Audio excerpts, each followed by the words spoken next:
जी हाँ दोस्तों, ये वही पेपर है जो आपके प्री बोर्ड एग्जाम में आने वाला है। स्वागत है सभी का एग्जाम सुदेश यूट्यूब चैनल पर।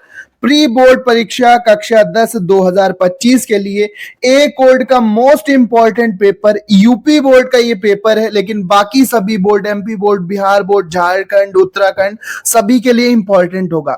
दोस्तों बताते चलें कि बोर्ड परीक्षा में भी इसी पैटर्न पर आपका पेपर बनेगा। यूपी बोर्ड में एक से बढ़कर एक सारे क्वेश्चन इंपॉर्टेंट होने वाले हैं आज के इस वीडियो में, इसलिए वीडियो को बिना स्किप किए लास्ट तक देखना है। यही वो पेपर है जो आपको मैक्सिमम नंबर दिलाएगा। तो चलो शुरू करते हैं। वीडियो शुरू करने से पहले आप ये वीडियो कौन से शहर, कौन से गांव से देख रहे हो, अपने शहर या गांव का नाम कमेंट में जरूर लिखना। यूपी के किस जिले से आप ये वीडियो देख रहे हो कमेंट में जरूर बताना। तो सबसे पहले हम जानते हैं भैया, 20 नंबर के आपको यहाँ पर बहुविकल्पी प्रश्न मिलेंगे, जिनको हम ओएमआर के प्रश्न कहते हैं। 20 नंबर के ओएमआर के प्रश्न मिलेंगे। साथ ही साथ आपको यहाँ पर 50 नंबर के वर्णनात्मक प्रश्न मिलेंगे। सेक्शन पेपर के 3 सेक्शंस होते हैं, फिजिक्स, केमिस्ट्री और बायो। तो सारे प्रश्न हम चलो देखते हैं। सबसे पहले बहुविकल्पीय यानी ओएमआर के प्रश्न। पहला प्रश्न है, -5 डायोप्टर, -5 डायोप्टर क्षमता वाले लेंस की फोकस दूरी क्या होगी? भाई माइनस में क्षमता है तो मतलब अवतल लेंस है, तो इसकी फोकस दूरी -0.5 मीटर होगी। यहां पर ऑप्शन नंबर डी आप लगाना। समतल दर्पण की आवर्धन क्षमता कितनी होती है? तो समतल दर्पण की आवर्धन क्षमता +1 होती है। आप ध्यान रखेंगे कितनी होती है बच्चों? +1। अगला क्वेश्चन है, दूरदृष्टि दोष से पीड़ित व्यक्ति का निकट बिंदु स्थित होता है। कोई व्यक्ति अगर दूरदृष्टि दोष से पीड़ित है तो उसका निकट बिंदु कहां पर स्थित होगा? 25 सेंटीमीटर पर, अनंत पर, 25 से अधिक पर, या फिर 25 से कम दूरी पर। तो इसका बच्चों ऑप्शन नंबर डी करेक्ट हो जाएगा, 25 सेंटीमीटर से अधिक दूरी पर। अगला क्वेश्चन है, निम्न में से अशुद्ध सूत्र कौन सा है? ओम का नियम कौन सा अशुद्ध लिखा हुआ है? तो V = IR। V = IR यहां से भी बन जाएगा। V = IR ये भी ठीक है। V = IR ये भी बन जाएगा, लेकिन ये जो पहला वाला सूत्र लिखा है बच्चों ये गड़बड़ है। I = VR नहीं होता, V = I। अगला क्वेश्चन है हमारे आता है, यहां पर क्वेश्चन आ गया है कि एक बल्ब पर 60 वाट और 220 वोल्ट अंकित है, तो बल्ब के तंतु में कितनी प्रवाहित धारा होगी? धारा कितनी प्रवाहित होगी? तो ये हो जाएगी 0.25 एम्पियर। ये सी वाला ऑप्शन बच्चों करेक्ट है। अगला क्वेश्चन है, चुंबकीय फ्लक्स का मात्रक क्या? चुंबकीय फ्लक्स का मात्रक क्या होगा? तो चुंबकीय फ्लक्स का मात्रक वेबर होता है। अगला क्वेश्चन, किसी उपकरण द्वारा किसी परिपथ में विद्युत धारा की उपस्थिति सूचित की जाती है, किसके द्वारा सूचित की जाएगी? तो धारा को भैया एमीटर से नापते हैं, तो यहां पर एमीटर आप लगाएंगे। अगला क्वेश्चन, रसायन विज्ञान के दाब, उत्प्रेरक, ताप आदि को अभिक्रिया में तीर के निशान के साथ साथ कैसे दिखाया जाता है? ऊपर की ओर दिखाया जाता है भाई। अभिक्रिया के ऊपर दाब हो, उत्प्रेरक हो, ताप हो, इसको तीर के ऊपर लिखकर दिखाते हैं। अगला क्वेश्चन है, हमारा पेट यानी हमारा उदर कौन सा अम्ल उत्पन्न करता है? तो HCl यानी हाइड्रोक्लोरिक एसिड। मोस्ट इंपॉर्टेंट, सभी बोर्ड परीक्षा के लिए एक से बढ़कर एक क्वेश्चन है।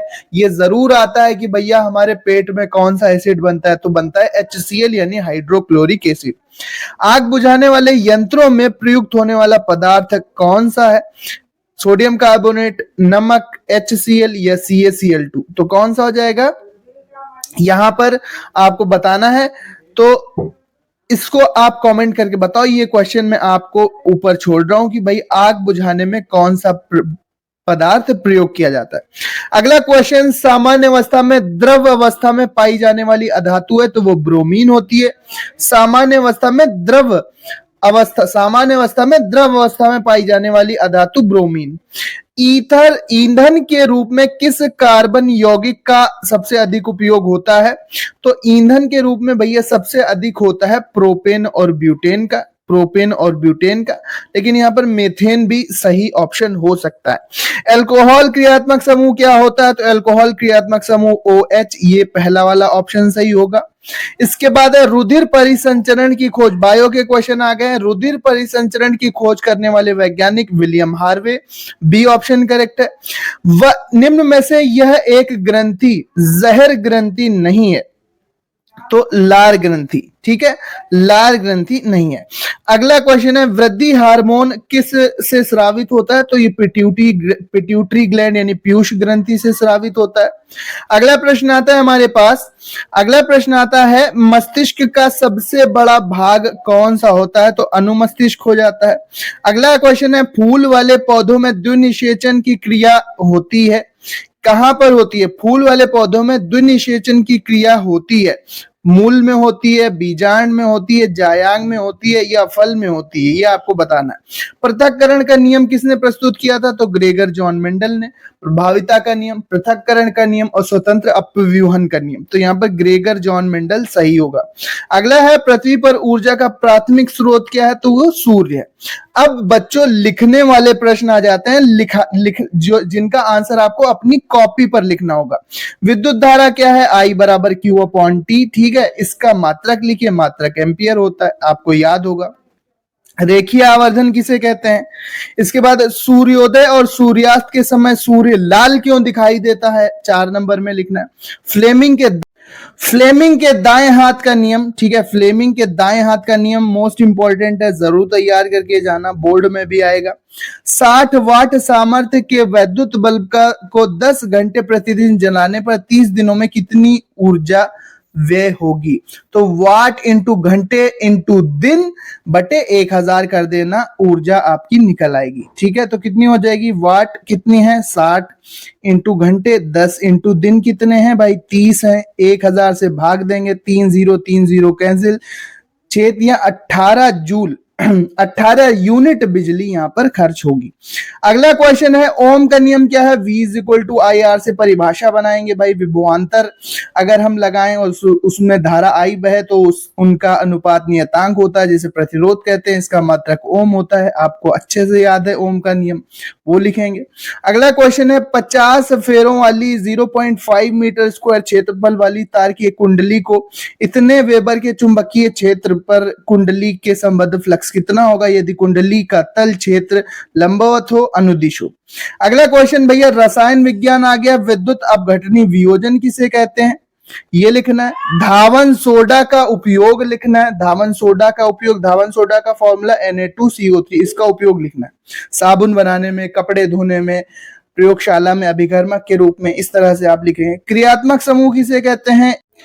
क्रियात्मक समूह किसे कहते हैं? एक उदाहरण भी दीजिए। क्रियात्मक समूह अम्लों के कोई 2 उदाहरण लिखे, तो HCl लिख लो भाई, हाइड्रोक्लोरिक एसिड, H2SO4 लिख लो, लो हो गए अम्लों के उदाहरण। अगला क्वेश्चन है साबुन की सफाई प्रक्रिया, मिसल निर्माण की प्रक्रिया आपको बतानी है, साबुन के निर्माण की प्रक्रिया।